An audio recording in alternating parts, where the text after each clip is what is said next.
A queima de massa de gordura e o ganho de massa muscular, o emagrecimento e a hipertrofia são desejos de boa parte da população. Só que, por conta da ausência de um conhecimento em relação a como calcular o gasto calórico diário e como calcular a oferta diária de calorias, que aí você vai ter essa correlação entre ganho de massa ou perda de massa, que as pessoas não conseguem atingir os seus objetivos, os seus resultados. No vídeo de hoje eu vou abordar como que você calcula quanto de energia que você gasta e quanto de energia que você oferta ao seu corpo. Se você tem interesse no tema, segue o vídeo. Fala galerinha, beleza? Danilo Pereira, médico do esporte, mais um vídeo aqui no canal. Caiu de paraquedas aqui agora, se liga que toda terça, quarta, quinta e sexta, às 6h30 da tarde, tem vídeo novo sobre o mundo, sobre o universo da medicina esportiva. Pra gente entender como é que você mantém o seu peso, como que você aumenta ou como que você reduz o seu peso, o primeiro passo é quanto de energia, quanto de caloria eu gasto. Primeiro processo, tem uma pizza aqui que você gasta 100% da sua energia. Desse 100%, uma média de 65% são gastos a partir da sua taxa metabólica basal. Que negócio é esse? É o custo fixo que você tem para manter o seu corpo funcionante. Então, o nosso coração, ao bombear o sangue, gasta energia. O nosso cérebro, ao trabalhar, gasta energia. Inclusive, 20% dessa energia diária é gasta por esse grande órgão que a gente tem aqui. E um ponto impactante é como que eu consigo aumentar esse gasto que representa 65% do meu gasto total, aumentando massa muscular. Então, cada quilo de massa muscular que você aumenta no seu corpo, você eleva cerca de 14 a 20 calorias por dia da sua taxa metabólica basal. Então vamos começar a pegar uns números, a fazer algumas contas aqui. De 20 a 25% do nosso gasto diário total é a partir da atividade física. A atividade física, ela é descrita como todo e qualquer movimento corporal. Então, subir e descer escadas, carregar sacolas. Se você faz exercício físico, você está fazendo um movimento no seu corpo, consequentemente você está gastando calorias. Então, o exercício físico ele é um dos componentes da atividade física, que é um dos componentes desse seu gasto calórico diário. 5 a 10% desse gasto vem a partir da termogênese. Que negócio é esse? Quando você oferta energia ao seu corpo, você precisa quebrar as ligações presentes naquele alimento. A gente tem alimentos com um maior número e maior complexidade de ligações, que seriam representados aí pelas gorduras, pelas proteínas, e a gente tem alimentos com menor número de ligações e ligações de mais fácil quebra. Então, essa ligação de mais fácil quebra, você tem um custo menor desse gasto calórico, que a gente chama isso de termogênese, para ficar um pouco mais claro. É mais fácil você ingerir a energia, por exemplo, de um refrigerante que está na sua fase líquida, do que você absorver a energia de um pedaço de picanha, de um abacate, que está em sua fase sólida e que são representados mais por moléculas de gordura, por moléculas de proteína. Por isso que você fica meio suadão ali quando você consome uma refeição com maior aporte de gordura, maior aporte de proteína. Você começa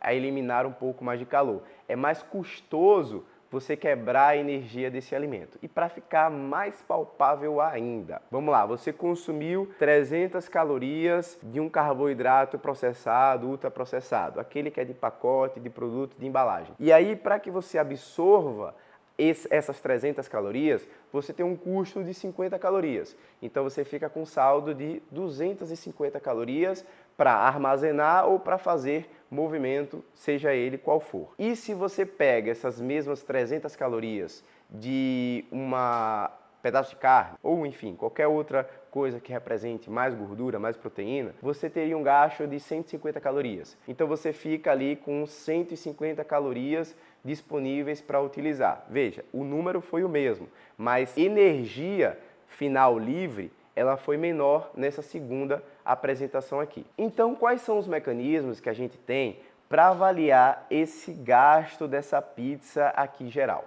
Bom, existem avaliações, existem exames físicos, as dobras cutâneas, que por números, tabelas, a gente consegue quantificar a média desse seu gasto calórico diário. Além da parte da execução do exame físico, existem também exames complementares que quantificam em alguns pontos, superior ou semelhante a parte da execução desse exame físico para quantificar esse seu gasto diário de calorias. O padrão ouro é uma coisa que a gente chama de calorimetria indireta.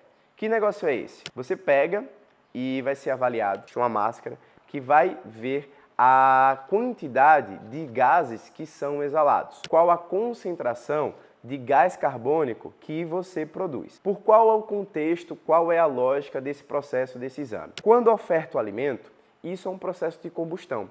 Igual quando você coloca gasolina no carro, você coloca energia no carro e aí ele tem um processo de combustão, isso gera calor e ele tem a capacidade de se deslocar. É a mesma lógica nesse processo de digestão. Você tem a oferta do alimento e aí esse alimento vai sofrer um processo de combustão através do oxigênio. Isso vai ter uma produção de CO2, água e ATP, que é a energia para você ter o deslocamento. A molécula do carboidrato, a molécula representada ali pela glicose, você tem uma correlação de 6 moléculas de oxigênio, elas são consumidas, e 6 moléculas de gás carbônico também são consumidas, são produzidas na verdade. Isso gera uma relação, uma coisa que a gente chama de coeficiente respiratório, que se você divide a quantidade do CO2 liberado pela quantidade do oxigênio consumido, você vai ter um número. 6 dividido por 6 dá 1. Quando a gente tem a molécula da gordura, você tem um valor diferente. A cada 23 moléculas de oxigênio que são consumidas, 17 moléculas de CO2 são produzidas. Isso a gente tem um número um pouco mais próximo ali de 0,7. E aí, se você tem na sua calorimetria um consumo mais próximo desse 0,7, você está tendo um maior consumo de gordura. Se você tem durante a execução do exame um consumo um pouco mais próximo de 1,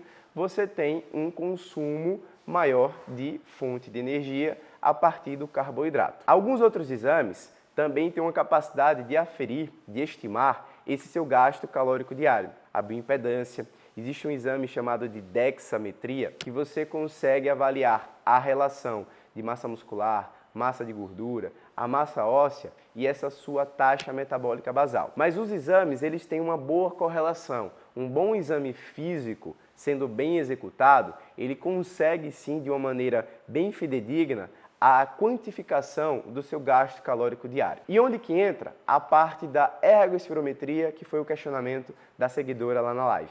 O exame, ele é capaz de estabelecer os limiares. Quanto você vai ter de consumo mais próximo das fontes de gordura e quanto que você vai ter de consumo mais próximo das fontes de carboidrato. Com esses limiares, a gente estabelece as zonas de treinamento. As zonas de treinamento estabelecidas, você consegue, a partir da sua frequência cardíaca, estimar naquele treino se você está tendo um consumo maior de gordura ou um consumo maior de carboidratos. Aqui vai alguns parênteses, alguns detalhes. Por quê? Nem todas as modalidades vão ter a mesma fidedignidade em relação a essa avaliação. Modalidades, por exemplo, como o CrossFit, que você tem movimentos multidirecionais, gestos esportivos diferentes, essa variação da frequência cardíaca, ela acaba sendo não tão fidedigna, principalmente quando você usa os aparelhos ali para aferir. Modalidades no Endurance, que são unidirecionais, por exemplo,